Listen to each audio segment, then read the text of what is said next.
बच्चों घर से अकेले बाहर ना आए। देखिए मैं जंगल में गुम गया हूँ और रो रहा हूँ। मेरा भी एक प्यारा सा घर था जहाँ मैं बड़ा खुश था और मजे कर रहा था। लेकिन फिर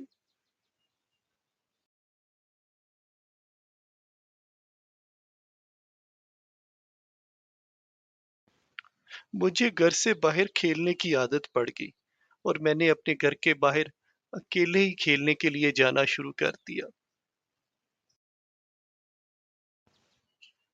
और एक दिन मैं चलते चलाते जंगल अकेला ही पहुंच गया।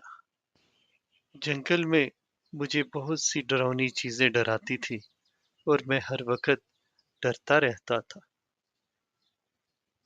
प्यारे बच्चों, मेरी आपको नसीहत है, हमेशा अपने माँ बाप का कहना माने और कभी भी अकेले घर से बाहर ना जाएं।